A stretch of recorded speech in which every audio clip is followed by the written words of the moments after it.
నారా లోకేష్ గారు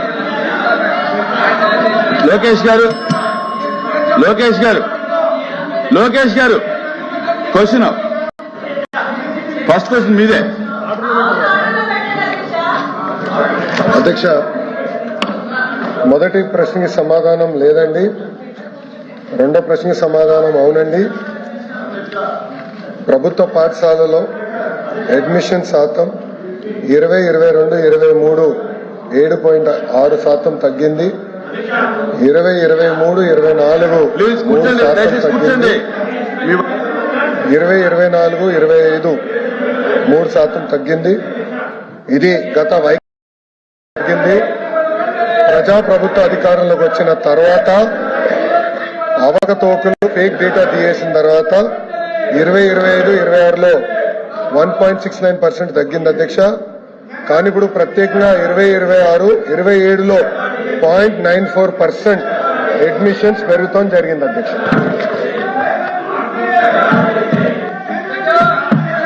question number 14435 అయ్యావులు Keshav గారు.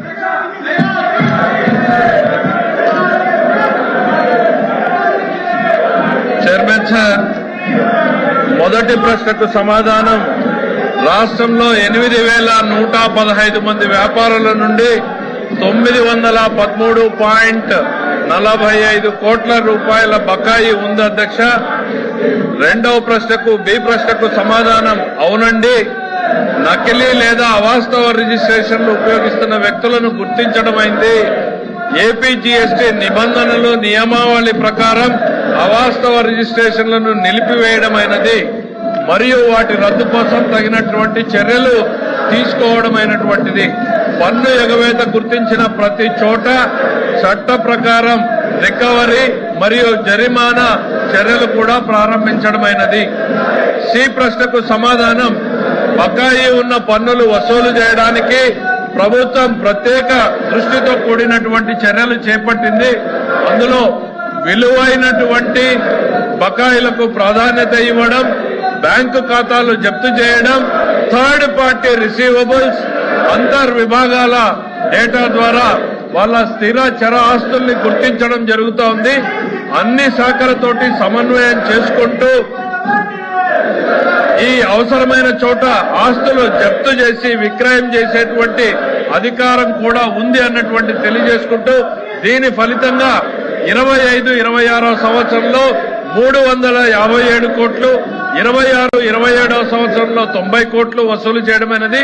మరొక 42 కేసులలో వేలం ద్వారా 18.87 కోట్లు రాబట్టడం జరిగింది.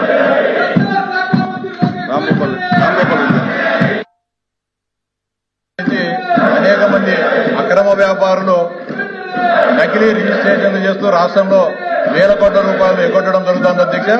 ఒక అంచనా ప్రకారం ప్రభుత్వం చెప్పిన సమాచారం ప్రకారం ఇంతవరకు ఈ రాష్ట్రంలో వాణిజ్య పన్నుల శాఖ నుంచి 40,000 కోట్ల రూపాయలు బకాయిలు ఉండడం జరిగింది అధ్యక్ష.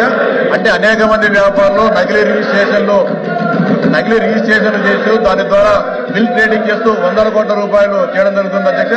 ముఖ్యంగా పెద్ద కొంతమంది స్మగ్లర్లు అమాయకులైన సాధారణ వ్యక్తులతో, కూలీలతోనూ, రిక్షా పుల్లర్స్తోనూ వీళ్ళందరితో రిజిస్ట్రేషన్లు చేయించేసి వేల కోట్ల రూపాయల్లో వాళ్ళ ద్వారా బిల్ ట్రేడింగ్ కానీ ఇన్వాయిస్లు తీసుకొని మోసం చేయడం జరుగుతుంది అధ్యక్ష. చిత్తూరులోనే రిజ్వాన్ అనే ఒక స్క్రాప్ వ్యాపారి దాదాపు 2,000 కోట్ల రూపాయలను బిల్ ట్రేడింగ్ ద్వారా ప్రభుత్వాన్ని మోసం చేశాడనే విషయాన్ని అధికారులు గుర్తించినప్పటికీ కూడా ఆయన మీద ఇంతవరకు కూడా చర్యలు తీసుకోలేదు అధ్యక్ష. దాదాపు 10-15 సంవత్సరాల నుంచి అతను వేల కోట్ల రూపాయలు వాణిజ్య పన్ను శాఖలకు ఎగరగొట్టడం జరిగింది.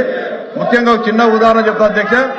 అనంతపురం జిల్లా పుట్లూరు మండలంలో ఒక చిన్న కూలీల అధ్యక్ష messrs Lakshmi traders proprietor K Leelavathi, Sri Ganesh traders and Sanjeeva traders Sanjeev Naidu అధ్యక్ష. వీళ్ళిద్దరు భార్య భర్తలు అధ్యక్ష.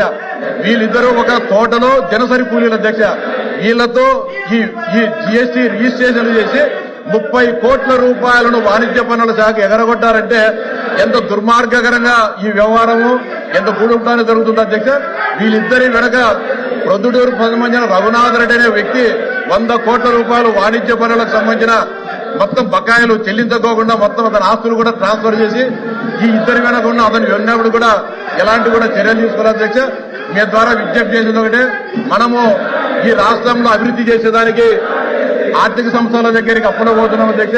బలవంతంగా దీంట్లో చాలా మంది రాజకీయాలకు అతీతంగానే ఈ స్మగ్లర్స్ పనిచేయడం జరుగుతుంది అధ్యక్ష. దాదాపు 40,000 కోట్ల రూపాయలు మనం రాబట్టగలిగితే కనీసం దాంట్లో వన్ టైం సెటిల్మెంట్ లేకపోతే ఇంకో రకంగా 20,000 కోట్ల రూపాయలు కూడా రాబట్టే పరిస్థితి ఉంటుంది అధ్యక్ష. దీనికి వాణిజ్య పన్నుల శాఖలో అంత స్ట్రెంత్ అధికార యంత్రాంగం తక్కువ ఉంటుంది కాబట్టి మీ రాష్ట్రంలో ఖాళీగా అనేక శాఖల అధికారులు అటు పోలీసు రెవెన్యూ యంత్రాంగంలోని అధికారులు వాళ్ళందరినీ ఒక టాస్క్ ఫోర్స్ ఏర్పాటు చేసి వారందరిపైన కూడా రాబట్టగలిగితే ఈ రాష్ట్ర ఆర్థిక పరిస్థితి మెరుగుపడుతుంది. అంతేకాకుండా ఈ బిల్ ట్రేడింగ్ చేస్తున్న ఈ అక్రమ వ్యాపారాలపైన ముఖ్యంగా స్క్రాప్ వ్యాపారాలపైన ఉక్కుపాదం మోపాలని చెప్పి మీ ద్వారా ఈ రాష్ట్ర ప్రభుత్వానికి విజ్ఞప్తి చేస్తున్నాను అధ్యక్ష. చైర్మన్ సార్, మీ ద్వారా మంత్రి గారిని అడుగుతా ఉన్నాను అధ్యక్ష. ఈ బోగస్ రిజిస్ట్రేషన్స్ అనేవి ఏపీజీఎస్టీ మెంబర్స్ తీసుకొని రాష్ట్ర వ్యాప్తంగా పన్నుల ఎగవేత జరుగుతూ ఉంది అధ్యక్ష. ఇప్పుడు వరకు మంత్రి గారిని మీ ద్వారా అడిగేది ఏంటంటే ఎంతమందిని ఐడెంటిఫై చేస్తారు ఈ రకంగా, లేకపోతే ఈ రకమైనటువంటి బోగస్ రిజిస్ట్రేషన్స్ ఎవరైతే చేస్తున్నారని నిరూపణ అయితే ఆ వ్యక్తుల మీద ఏదైనా క్రిమినల్ కేసు ఇంతవరకు పెట్టడం జరిగిందా, పెట్టడం జరిగితే వారికి సంబంధించినటువంటి ఎన్ని వేల కోట్ల రూపాయలైతే ఎగవేత వేస్తా ఉన్నారో ఈ రూపంలో వాళ్ళ యొక్క ఆస్తులు ఏదైనా సీజ్ చేయడం ఏదైనా జరిగిందా అని చెప్పి మీ ద్వారా మంత్రి గారిని ప్రశ్నిస్తా ఉన్నానని చెప్పి. అధ్యక్ష, గౌరవ సభ్యులు రామ్ గోపాల్ రెడ్డి గారు, రాజేంద్ర ప్రసాద్ గారు చెప్పినటువంటి విషయాన్ని మనం అందరం కూడా గమనించాలి అధ్యక్ష. ఇప్పుడు మోడర్న్ డే క్రైమ్ లో సైబర్ క్రైమ్ ఎట్లా అయితే ఇంపార్టెంట్ గా కొత్త కొత్త పుంతలు తొక్కుతూ చేస్తా ఉన్నారో, ఈ జీఎస్టీ నిబంధనల్లో ఉన్నటువంటి చిన్న చిన్న అవకాశాలని సద్వినియోగం చేసుకుని కేంద్ర రాష్ట్ర ప్రభుత్వాలు ఏవైతే సరళీకృతం చేయాలి అని పెట్టినటువంటి నిబంధనలు ఉపయోగించి వీళ్ళు రిజిస్ట్రేషన్లు చేసుకుంటున్నారు. చేసుకుని ఈ ఇన్వాయిస్లు బోగస్ గా రైజ్ చేయడం, వ్యాపారాన్ని ప్రభుత్వానికి అందకుండా చేయడం కోసం ఈ రాష్ట్రం నుంచి పొరుగు రాష్ట్రానికి ఇన్వాయిస్ చేయడం, ఆ రాష్ట్రం నుంచి ఇంకో రాష్ట్రానికి చేయడం, తిరిగి మళ్ళీ ఈ రాష్ట్రంలోకి ఇన్వాయిస్ చేయడం, ఇదంతా ఒక సైక్లికల్ చర్య అవుతోంది. మన రాష్ట్ర పరిధి ఎప్పుడైతే దాటి వెళ్తా ఉందో మన ఇన్వెస్టిగేషన్ కి మనకి అంతరాయం కలుగుతా ఉంది. ఇప్పుడు పొరుగు రాష్ట్రాలతోని సమన్వయం చేస్తున్నాం, కేంద్ర ప్రభుత్వంతో కూడా ఇది ఒక సమన్వయం చేసుకుని చేయాల్సినటువంటి ప్రక్రియ.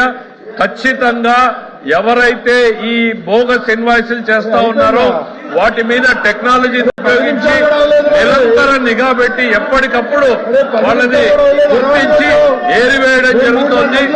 ఎక్కడైనా వాళ్ళు ఉపయోగించారని తెలిస్తే రికవరీని కూడా వాళ్ళ మీద పెట్టడం జరుగుతూ ఉంది.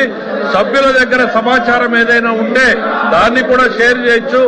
ఖచ్చితంగా ఐరన్ స్క్రాప్ కానీ ఏ విధమైనటువంటి బోగస్ ఇన్వాయిసింగ్ జరిగినా కూడా రాష్ట్ర ప్రభుత్వానికి ఖజానాకి గండిపడేటువంటి ఏ చర్యల్ని కూడా సహించేటువంటిది లేదు.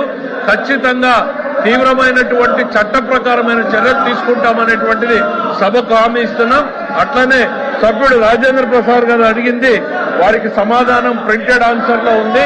దయచేసి డీటెయిల్స్ చూడమని చెప్తున్నాను అధ్యక్ష. ఇంకా ఏదైనా డీటెయిల్స్ కావాల్స్తే కూడా వాళ్ళందరికీ షేర్ చేయడానికి రెడీగా ఉన్నాం అధ్యక్ష. క్వశ్చన్ నెంబర్ 1445 హోమ్ మినిస్టర్ గారు. అధ్యక్ష, మొదటి ప్రశ్నకి సమాధానం అవునండి.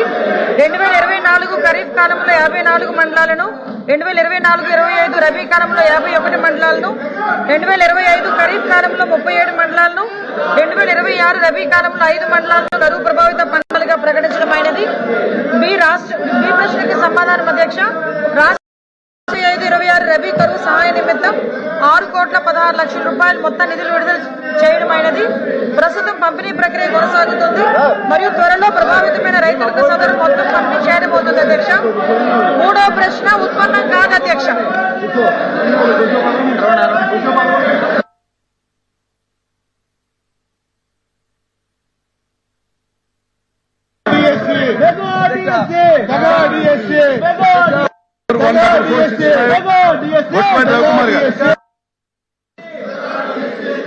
చైర్మన్ సాబ్, అవునండి, మొదటి ప్రశ్న సమాధానం అవునండి. ఇప్పటి వరకు ఆంధ్రప్రదేశ్ లో 21 పంపు స్టోరేజ్ విద్యుత్ ప్రాజెక్టులు వివిధ అభివృద్ధి దశలో ఉన్నట్లు గుర్తించడమైంది. రెండో ప్రశ్న ఆమోదించిన మరియు నిర్మాణంలో ఉన్న పంపుడు స్టోరేజ్ ప్రాజెక్టుల వివరాలు అనుబంధం 1లో ఉంచబడినవి.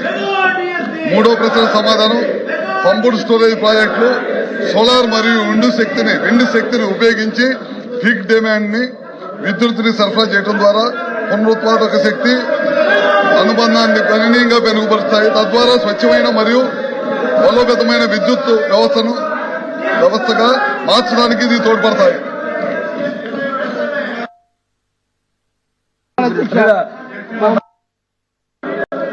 అధ్యక్ష, రాష్ట్రంలో కొత్తగా పంప్ స్టోరేజ్ ప్లాంట్ కు సంబంధించి ఇందాక 21 ప్లాంట్లు ఉన్నట్లు మంత్రి గారు చెప్పారు అధ్యక్ష. మరి 21 ప్లాంట్లకు సంబంధించి ప్రతిపాదన ఏదైతే ఉందో దాని యొక్క సదరు ప్రాజెక్టు నుండి లభించినటువంటి ప్రయోజనాల గురించి మీ ద్వారా మంత్రి గారిని అడుగుతున్నాను అధ్యక్ష.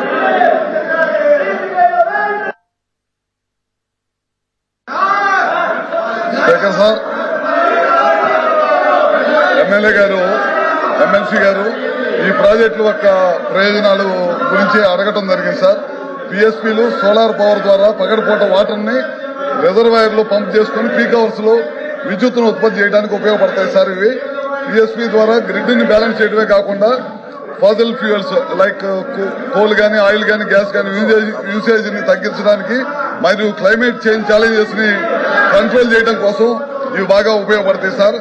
భారత ప్రభుత్వం 2030 నాటికి ప్రధానమంత్రి గారి అధ్యక్షతన ఎట్టి పరిస్థితుల్లో 500 గిగావాట్లు గ్రీన్ ఎనర్జీని ఈ దేశంలో తీసుకురావాలని కోరుకుంటే మన ముఖ్యమంత్రి గారు ఐస్ పాలసీ తీసుకొచ్చి తద్వారా 160 గిగావాట్ల లక్ష్యంగా ఈ ప్రభుత్వం పనిచేస్తుంది. ముఖ్యంగా మన రాష్ట్రంలో దాదాపు 48.01 గిగావాట్ల కెపాసిటీ ఉన్న పిఎస్పీ సైట్లు గుర్తించి వాటి పురోగతి వివిధ స్థాయిలో ఉంది సార్. పిఎస్పీల అభివృద్ధిని ప్రోత్సహించేందుకు రాష్ట్ర ప్రభుత్వం ఐస్ పాలసీ 2024 ద్వారా land facilitation, grid connectivity, waiver of stamp duty మరియు ఎగ్జామ్షన్ ఆఫ్ ఎలక్ట్రిసిటీ డ్యూటీ వంటి ప్రోత్సాహాలు ఈ ప్రభుత్వం కలిగిస్తుంది సార్.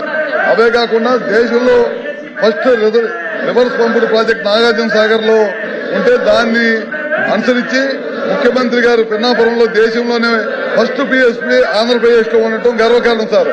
అది సిబిఎన్ గారు రూపకర్తగా చెప్పుకోవటంలో ఏమాత్రం కూడా సందేహం లేదు. వల్ల చాలా పెద్ద ఉపయోగం ఉంటుంది. రాబోయే రోజుల్లో క్లైమేట్ ఛాలెంజెస్ ని మీట్ కావడం కోసం అదేవిధంగా మనం ఎట్టి పరిస్థితుల్లో 160 గిగావాట్లు 48 గిగావాట్లు ఎట్టి పరిస్థితుల్లో ఈ ప్రభుత్వం తొందరలోని వివిధ దశలోని అన్ని కూడా సర్వే పూర్తి చేసి అన్నిటి కూడా పూర్తి చేసిందని చెప్పి మీ ద్వారా సభ్యులకు తెలియజేస్తున్నారు. ఎల్ఓపి గారు చెప్పండి. ఎల్ఓపి గారు. అధ్యక్ష, ఈ నిన్నటి నుంచి ఒకే అంశం మీద డిఎస్సి మీద జరిగిన అవకతవకల మీద చర్చించాలి, సభలో చర్చించాలి, దాన్ని ఎంక్వైరీ జరగాలని చెప్పి నేను డిమాండ్ చేస్తున్నాం. ఇవాళ ప్రధాన పత్రికల్లో శాసనసభలో మాట్లాడారు అది మరి ఇక్కడ మాట్లాడడానికి ఎందుకు వేస్తారో మాకు అర్థమవట్లేదు. వాస్తవ విషయాలు అక్కడ చెప్పినట్టు చెప్పొచ్చు కదా, చెప్పొచ్చు కదా. దీని తర్వాత చేస్తామని చెప్పి విద్యామంత్రి గారు ఉన్నారు, విద్యామంత్రి గారు చెప్పాలండి. అక్కడ చెప్పిన ప్రకటనలు ఎక్కడైనా సరే బయటైనా ఇంటైనా ఎక్కడైనా మాట్లాడతామని చెప్పారు కదా, చెప్పండి ఆ మాట ఎక్కడ. మేము అడుగుతున్నాం కదా, మా ప్రశ్న సమాధానం చెప్పండి. అందుకు మెగా డిఎస్సీ మీద డిస్కషన్ కి మీ సమయం కేటాయించాలి. ఈ ప్రశ్నోత్తరాలు వాయిదా వేసినా సరే మాకు ఇప్పుడు మా దాని చర్చించాలి. అది మా తాలూకా విన్నపం. దాని మీద తిరస్కరించడం జరిగింది. మీరు వేరే ఫార్మెట్ లో రండి, లేదంటే మళ్ళీ ఒకసారి బీఎస్సీ పిలుస్తాను, బీఎస్సీలో మీరు డిసైడ్ చేసుకోండి. అంతే తప్ప మళ్ళీ మీరు ఒక్కసారి దాన్ని అలౌ చేయడం జరగదు. మీరు వేరే ఫార్మెట్ లో రండి, లేకుంటే కనుక బీఎస్సీలో డిసైడ్ చేసుకోండి. ప్లీజ్